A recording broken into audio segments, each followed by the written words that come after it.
Ministère Bethesda. Ministère Bethesda. Ministère Bethesda. Bien-aimés dans le Seigneur, vous allez remarquer que lorsque quelqu'un dans l'Ancien Testament faisait une rencontre avec Dieu, elle était toujours poussée à offrir un sacrifice, à offrir un holocauste. Et vous comprendrez que ce n'est pas un hasard qu'au moment d'offrir ce sacrifice, ces gens-là bâtissaient un autel. Vous voyez? Et l'autel à ce moment symbolisait le lieu sur lequel le sacrifice se faisait. Ce n'est pas un hasard, bien-aimés dans le Seigneur. Nous devons comprendre que Dieu utilise souvent des images pour nous enseigner. Vous allez voir une progression. Au départ, il s'agit simplement d'un morceau de bois que l'on place là comme un monument. Et ce morceau de bois devient un lieu de référence ou encore un lieu où l'on vient se recueillir pour parler à son Dieu ou pour lui faire un sacrifice. Et ensuite, il y a donc cette migration qui se passe dans le livre d'Exode, où nous voyons qu'il passe donc d'un autel pur et simple à un tabernacle, une sorte de tente que l'homme avait reçu l'instruction de construire, donc Moïse en l'occurrence. Et vous voyez que dans le livre d'Exode au chapitre 35, le Seigneur demande, donc il inspire des personnes à qui il donne de l'intelligence et de l'habilité, en l'occurrence le petit-fils de Hur. Donc il leur donne la capacité de bâtir cette œuvre comme lui il le désirait, comme lui il l'espérait. Et donc d'un simple morceau de pierre, on passe à un lot, un amas de pierre, et ensuite on passe à un tabernacle, à une grande tente. Et regardez maintenant comment Dieu équipe ce tabernacle. Il est séparé en 3 compartiments. Vous voyez, il y a le parvis extérieur, le lieu saint et le lieu très saint. Et vous allez remarquer bizarrement que cette configuration rappelle beaucoup la constitution d'un être humain. C'est-à-dire que nous savons que l'homme est tripartite et nous savons que Dieu est tripartite également.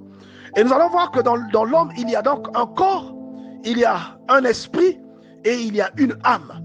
Vous voyez? Et vous remarquerez que le tabernacle contenait en lui un élément qu'on appelait l'arche de l'alliance, qui était recouvert d'or. Vous voyez? Et là aussi, il y a beaucoup de détails à donner. Cette couverture d'or, qu'est-ce qu'elle signifiait? Au fond, l'arche était seulement en bois d'acacia. Donc, c'est le symbole de l'éphémérité. Mais l'arche était recouvert d'or, ce qui représente le signe de la divinité. Donc, et l'arche, c'est l'esprit. Donc, l'arche était placée où? L'arche était placée dans le tabernacle, dans le lieu très saint du tabernacle, vous voyez. Et l'arche était l'élément qui représentait la présence de Dieu dans le tabernacle. Tout comme aujourd'hui, en nous, il y a notre esprit qui rappelle le divin. Vous voyez, notre esprit qui est connecté avec Dieu. Et la Bible dit que nous sommes faits à l'image et à la ressemblance de Dieu, bien-aimés dans le Seigneur. Et vous allez comprendre que cette image et cette ressemblance n'est pas charnelle, mais elle est spirituelle. Et vous allez remarquer aussi que les dons spirituels que nous exprimons ne sont pas des choses normales, mais ces dons spirituels rappellent des facultés qui sont surhumaines. Quelqu'un qui peut faire un rêve prémonitoire, qui peut voir à l'avance ce qui arrivera demain ou dans un mois, est une personne qui là vient d'accomplir un acte extraordinaire que scientifiquement on ne peut pas expliquer. Il y a des personnes qui ont tenté maladroitement d'expliquer ce genre de phénomène, mais je vous garantis, bien aimés dans le Seigneur, que c'est des phénomènes que l'on ne peut pas expliquer avec l'intelligence humaine. Vous vous rendrez compte aussi, bien aimés dans le Seigneur, que lorsque l'arche est bâtie, Dieu prend le soin de bâtir l'arche avec des détails précis. Et lorsque le tabernacle est bâti, il prend également le soin de choisir les étoffes avec des couleurs particulières. Les étoffes étaient colorées et ces couleurs également ont une connotation divine. C'est des couleurs qui représentent le divin. Et vous allez voir les détails tels que les peaux de chèvre teintes, tels que les étoffes. Ce ne sont pas des choses que tout le monde pouvait posséder, mais c'était des richesses. Et je vous dis que le tabernacle symbolise l'être humain. Vous voyez, bien-aimés? Et bien-aimés, tout ceci, tout ce que Dieu voulait nous enseigner au travers de la construction de cette arche, c'était qu'il y a une communion qui doit avoir lieu avec Dieu. Donc il y a une révélation que Dieu nous donne, parce que dans le tabernacle et dans l'arche, dans le tabernacle il y avait l'arche, Et dans l'arche, il y avait les tablettes du témoignage qui représentent la parole de Dieu qui est inscrite dans ton esprit. Bien-aimé dans le Seigneur, c'est une révélation que Dieu donnait à grande échelle à un être humain pour que l'être humain pour que l'être humain comprenne l'adoration, pour qu'il comprenne comment adorer Dieu. Si vous ne savez pas comment Dieu s'illustre, si vous ne savez pas comment Dieu opère, il est difficile de lui donner un culte digne de ce nom. Voilà pourquoi dans Jean chapitre 4, Jésus-Christ dit à la femme samaritaine, vous adorez ce que vous ne connaissez pas. Et il dit que Dieu est esprit et ceux qui l'adorent doivent l'adorer en esprit. Le but pour lequel Dieu te pousse à bâtir cette œuvre, vous allez voir qu'ensuite même que l'arche qui se trouvait dans le tabernacle, ce tabernacle-là va muer en quelque chose de beaucoup plus grand sous Salomon. Le tabernacle s'est transformé en un temple de pierre que Dieu a investi et que Dieu a consacré. Et Dieu va prononcer les paroles en disant que dans cette maison que tu as bâtie, si tu viens et que tu m'appelles, je me manifesterai. Si tu as des problèmes avec des gens, lorsque tu t'y recueilleras et que tu m'appelleras, moi le Seigneur, je te délivrerai de ces problèmes. Dieu est en train de te montrer comment tu dois l'atteindre. Il prend un élément. À l'époque, il prend d'abord un morceau de pierre pour qu'il serve de témoignage. Ensuite, il fait un tabernacle pour t'emmener à une dimension plus élevée. C'est comme lorsqu'on est au CP1 et qu'il faut qu'on aille au CM2. On est obligé de passer par des étapes progressives.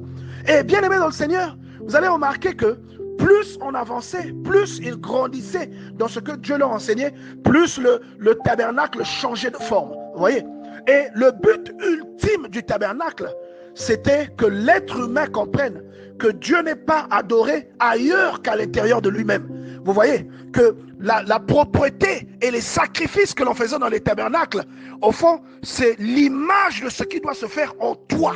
C'est l'image de ce qui doit se faire en toi. Et que le grand prêtre Aaron, celui qui le représentait, n'est que le souverain sacrificateur, n'est que le Seigneur lui-même qui est le sacrificateur et qui exerce à l'intérieur de ton cœur. Vous voyez? Donc, c'était tout un enseignement. On te parle de la cuve, on te parle du feu qui ne devait pas s'éteindre. Il y a beaucoup de choses, bien aimées, qui sont mentionnées, mais qui représentent des choses que nous connaissons.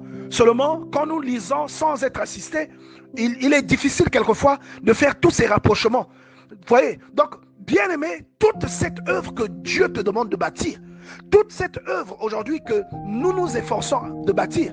Aujourd'hui, il y a des gens qui ont des grandes églises. Ils sont fiers de ces églises. Mais l'église, bien aimé, n'est que le reflet de qui nous devons être. Vous allez remarquer que la vocation première de l'église, même à l'époque de l'église primitive, c'était l'entraide, l'amour, la solidarité, l'assistance mutuelle, vous voyez. Et Dieu veut que cela se passe en toi. Le but de Dieu, ce n'est pas que ce soit une bâtisse dans laquelle les gens peuvent arriver ou de laquelle Jésus est venu chasser, par exemple, les gens qui faisaient le commerce dans le temple. Il dit, ne faites pas de la maison de mon Père une caverne de voleurs. La maison du Père dont il parle, c'est ton cœur, c'est ton corps. La Bible dit, vous êtes le temple de Dieu. Et les voleurs qu'il vient chasser du dedans de cette maison, ce sont les mauvaises habitudes, c'est la cupidité. C'est l'égoïsme, toutes ces choses qu'il vient chasser. Et lui-même, Jésus-Christ, qui vient avec un fouet, illustre la parole de Dieu qui vient faire ce nettoyage à l'intérieur de toi. Vous voyez, nous devons comprendre la dimension céleste de cette œuvre que Dieu nous appelle à bâtir. Et même lorsque chacun vient contribuer, ceux qui ont des étoffes emmènent les étoffes, ceux qui ont de l'or et de l'argent emmènent l'or et de l'argent pour que les éléments recommandés, les ustensiles soient bâtis. Bien aimé, tout ça a une connotation personnelle. Ce n'est pas seulement cette connotation externe que nous avons reçue au travers de l'écriture, mais dans l'écriture, il y a une profondeur spirituelle que beaucoup ne comprennent pas. Il y a une profondeur spirituelle qui veut que cette assistance, ce n'est pas seulement l'assistance des personnes qui t'entourent, bien aimés dans le Seigneur. Il y a beaucoup de choses à dire dessus. Nous devons prier le Seigneur pour qu'il nous donne la compréhension de ces mystères. Derrière chaque instruction de Dieu, derrière chaque récit, se cache un enseignement spirituel. Parce que Dieu veut que nous parvenions à la perfection. Il veut que nous parvenions au lieu précis qu'il a préparé pour nous. Vous voyez, bien aimé dans le Seigneur, pour nous enseigner il a dû nous faire passer par des illustrations. Pour nous faire comprendre des mystères, il a dû nous demander de fabriquer des choses qui représentaient ces mystères qu'il ne pouvait pas nous expliquer, mais qu'il voulait nous faire vivre. On devait passer par ces mystères pour les absorber et pour en avoir une compréhension approximative. Vous voyez? Et lorsque finalement le Christ arrive, on se rend compte que c'est lui le sacrificateur. Et l'image de Aaron, c'est lui. Et lorsque le Saint-Esprit arrive, on se rend compte que la lampe qui se trouvait dans le tabernacle, qui ne s'éteignait pas, c'est lui. Et lorsque finalement on analyse le tabernacle et sa constitution, on se rend compte que le tabernacle, au fait, c'est l'être humain.